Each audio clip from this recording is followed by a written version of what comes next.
Halo kawan pajak, gimana nih kabar semuanya? Semoga sehat selalu ya teman-teman. Kembali lagi dengan kita di podcast KPW Pertama Curum Pademian di obrolan pajak yang terupdate dan terpercaya, yang akan menemani kalian selama beberapa menit ke depan. Hari ini ditemani dengan saya, Seni Harifah, sebagai pemandu podcastnya nih ya. Nah, karena ini minggu pertama, udah masuk minggu kedua ya ternyata ya, di bulan Januari 2021 kita akan membahas tentang Undang-Undang Bea Materai. Nah, di sebelah saya udah ada Pak Putra sebagai Kepala Seksi Pengawasan dan Konsultasi 1. Kita sapa dulu ya teman-teman ya. Halo Pak Putra, apa kabar Pak? Halo Seni, halo kawan pajak di Curup, Rejang Lebong dan Kepahyang ya Seni? Iya benar, wilayah kerja kita ya Pak ya, Iya. 3 wilayah. Nah, hari ini kita mau bahas Undang-Undang Bea Materai ya Pak ya. Sebelumnya kan itu dari Undang-Undang Nomor 13 Tahun 1985 menjadi Undang-Undang Nomor 10 Tahun 2020 ya Pak ya. Ya udah lama ya Seni. Udah lama banget ya Pak ya. 35 tahun ya? Iya, 35 tahun.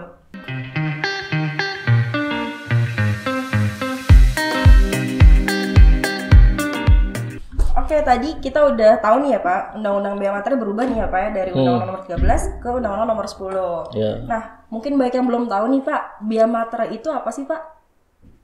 Ya. Kayaknya udah banyak yang tahu ya gitu. Materai itu apa ya. Ya, Jadi taunya cuma beli memang- doang kali ya Pak ya. Jadi Undang-Undang Bea Materai ini kan mengalami perubahan ya. Keluar itu di 2020 kemarin, Undang-Undang Bea Materai nomor 10 tahun 2020. Nanti kita sebutnya nih Undang-Undang Bea Materai baru ya, biar lebih gampang ya.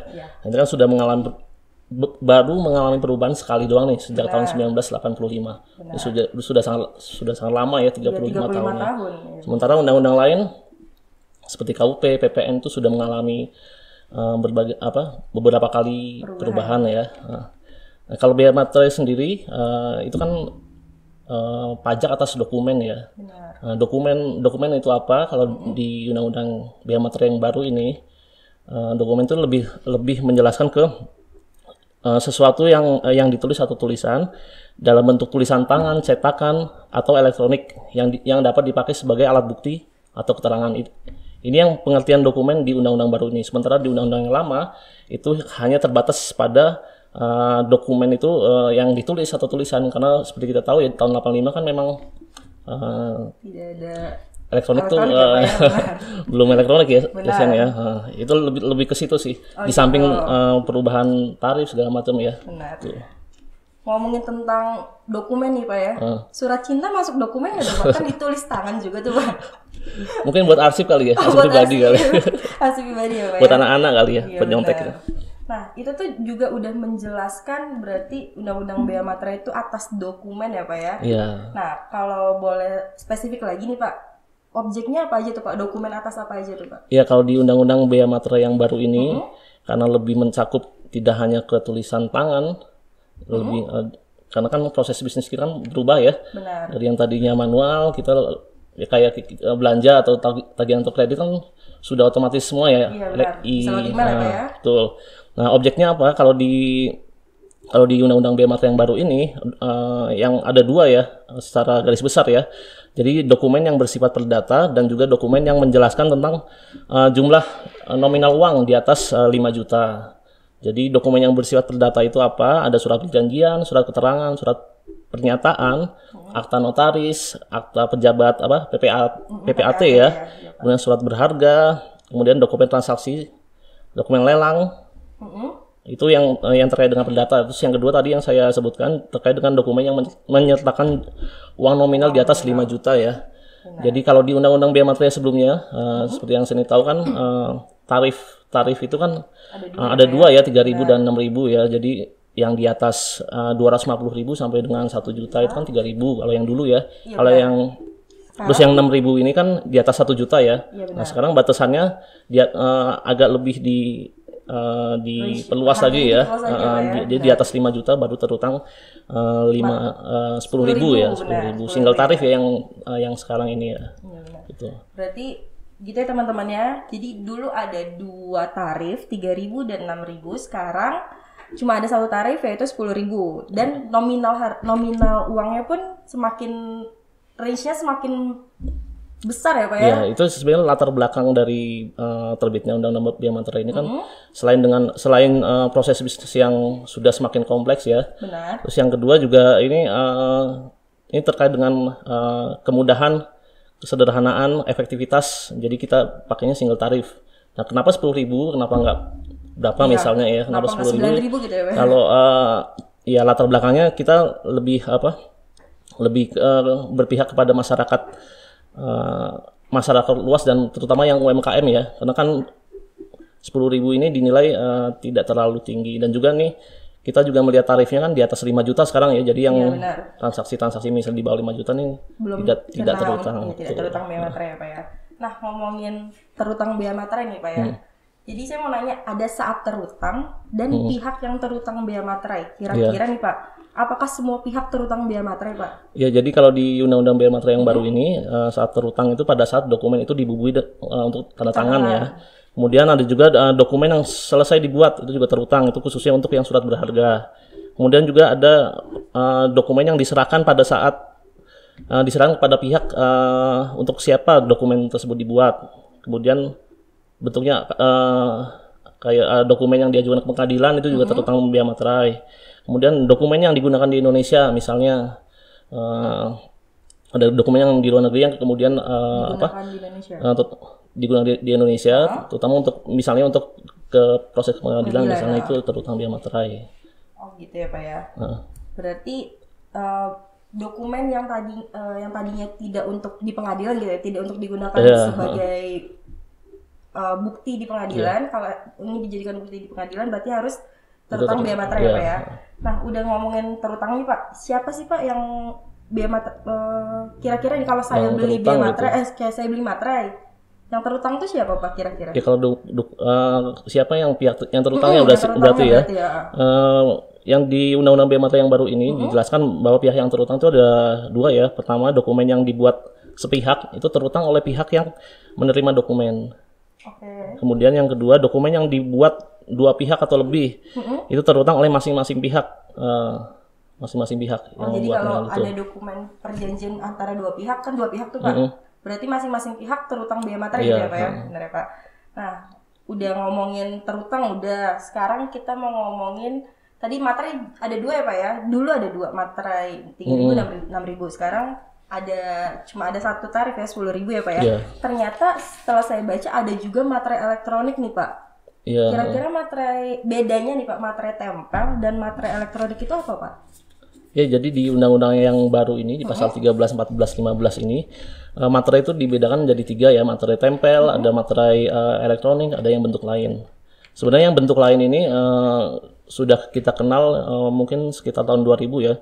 Jadi seperti untuk saya ketahui di undang-undang yang lama itu kan tarifnya masih di bawah 3.000 kalau nggak salah. Kemudian di tahun 2000 itu berubah melalui PP jadi 3.000 dan 6.000. Dan di situ kita sudah mengenalkan materai bentuk lain seperti materai komputerisasi atau mesin teraan digital. Nah itu.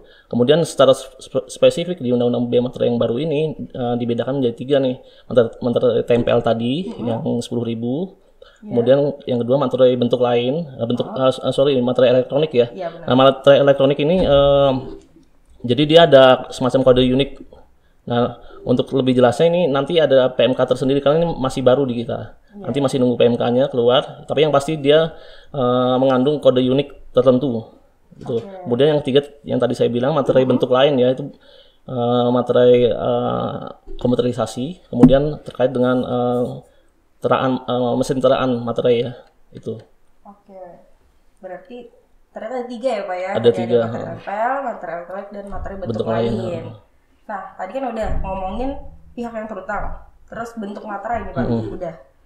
Nah kira-kira kalau pihak yang terutang itu tidak memungut atau kurang memungut bea materainya Pak, sanksinya apa Pak? Sanksinya jadi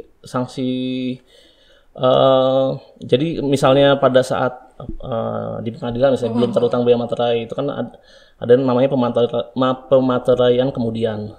Jadi plus nanti ada sanksinya 100% dari nilai materai tersebut. Jadi Gede juga ya Pak ya, Iya. 100% dari nilai materai. Ya, Berarti nilai kalau materai. nilai materainya sekarang 10.000 ya Pak ya? Itu 20.000 Iya, ya. benar. Nah, itu sanksi terkait dengan pemateraian kemudian ya. Artinya ketika seni lupa membubui materai itu ada sanksinya 1% tadi. Kemudian ada juga sanksi yang lainnya, sanksi misalnya ada case kan sekarang banyak materai palsu. Nah, itu sanksinya lebih berat lagi. Misalnya memalsukan itu sanksinya bisa 7 tahun paling lama, kemudian maksimal 500 juta gitu. Maksimal 500 juta ya Pak ya? Maksimal 500 juta itu baik yang meniru, memalsu materai, memakai, menjual, menawarkan atau menyerahkan, bahkan itu juga Dikenakan paling maksimal 500 juta maksimal ya Pak ya? 500 juta. Terus ada dipidana juga ya Pak ya? Ada pidana Ya, paling lama 7 tahun 7 atau denda maksimal 500 juta ya. atau ya Pak bahasanya ya Pak ya? Atau ada juga sanksi misalnya ada oknum yang dengan sengaja menghilangkan tanda, menghilangkan ciri materai tersebut, atau memakai, menjual, menawarkan seolah-olah belum pernah dipakai. Nah, itu juga ada sanksi paling lama itu 3 tahun dan denda maksimal 200 juta. Oh gitu, jadi sebenarnya sudah dipakai tapi Ya, tapi seperti tidak dipakai terus ya, dijual kembali gitu. digunakan lagi seolah-olah itu nggak pernah dipakai gitu. Oh itu juga ternyata ada sanksinya ya Pak Itu ada ya? sanksinya. Nah, hati-hati nih teman-teman pajak ya. Berarti jangan memakai materai yang udah pernah dipakai seolah-olah itu nggak pernah dipakai gitu. Ternyata ada sanksinya juga. Dan terakhir nih Pak, pertanyaan terakhir, karena materai 3.000 dan 6.000 sudah digantikan dengan materai 10.000 nih Pak. Tapi kan masih awal-awal tahun ya Pak ya, di bulan Januari ini. Materai 3.000 dan 6.000-nya itu masih bisa digunakan atau enggak nih Pak? Ya, jadi kan Undang-Undang Bea Materai ini walaupun terbit di 2019 dan berlaku sebetulnya tarif tersebut berlaku di awal Januari 2020. Tarif tersebut ya. Tarif 10.000 itu ya. Maaf Pak, 2021 mungkin Pak. 2021. 2021 ya, jadi dengan tarif 10.000 ya. Tapi bagaimana dengan materai yang udah ada, yang 3.000 dan 6.000 ini tetap masih bisa digunakan dalam jangka waktu 1 tahun. Itu di 2021 ini sampai dengan 31 Desember 2021 ini. Berarti masih ada masa transisi. Masih ada masa transisi. Jadi kalau misalnya teman-teman atau saya ini masih simpen materai di dompet ya. Dompet gitu ya Pak. Daripada lusuh dibuang gitu masih bisa digunakan di tahun ini. Gimana Jadi, tuh Pak cara penggunaannya? kalau ada 3.002 ya pakai aja 3 ya, 3.000 atau gitu ya, Pak, ya? atau 6.000, kombinasi 6.000 3.000, 6.000 dan 3.000 Itu. atau 6.000 dengan 6.000 itu masih bisa digunakan di tahun 2021. Oh, berarti walaupun jumlahnya nanti 6.000 plus 3.000 9.000 tapi itu tetap diakui sebagai Iya, tarifnya 10.000 gitu ya Pak ya? Kalau 6.000 plus 6.000 kan jadi 12.000 nih Pak. Tapi itu masih bisa digunakan juga iya sebagai masih bisa digunakan tarif juga. 10.000. Nah gitu teman-teman, jadi nggak usah dibuang dulu nih materainya ya, masih bisa dipakai ternyata di selama tahun 2021 ini. Materai 3.000 dan 6.000 masih bisa dipakai. Kalau materai 3.000 berarti makanya 3 materai, 3.000, 3.000, 3.000. Bisa juga kombinasi 6.000, 3.000, bisa juga materai 6.000 saja yang dipakai, tapi 2 materai 6.000-nya, 6.000 dan 6.000. Nah, kayaknya udah ya Pak ya, udah semua nih. Apa masih ada yang kurang Pak? Penjelasan tentang bea materai? Kalau kurang nanti datang ke KPP Peraturan Survei. Iya, Kita ada helpdesk ya. Ya benar.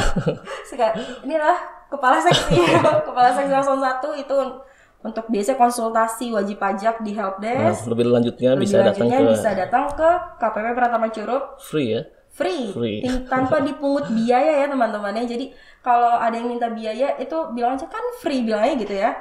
Ini kan semua layanan masyarakat kita ya. Nah, udah sampai penghujung acara nih Pak. Jadi jangan lupa kalau Undang-Undang Bea Materai sudah berubah. Ya, sudah mulai berlaku tahun ini ya dengan tarif 10.000 ya. Di Januari 2021 ya Pak. Ya. Walaupun undang-undangnya terbit di tahun 2020 tapi baru berlaku di tahun 2021 dan tarifnya sekarang 10.000. Jadi kalau mau pakai materai jangan 1 doang ya. Bisa 3 atau 2 materai. Oke teman-teman, tadi udah ada beberapa pertanyaan ya tentang bea materai. Nanti kalau masih belum mengerti atau masih ada yang mau ditanyakan terkait dengan bea materai bisa datang ke KPP Pratama Curup. Dan terima kasih kepada teman-teman pajak yang sudah mendengarkan podcast 327 Pak Dekmian. Selalu jaga kesehatan dan selalu pakai masker. Terima kasih juga untuk Pak Putra sebagai narasumber yang terpercaya. Sampai jumpa dan Selalu dengarkan podcast 327 Pak Dekmian. Ojak, obrolan pajak.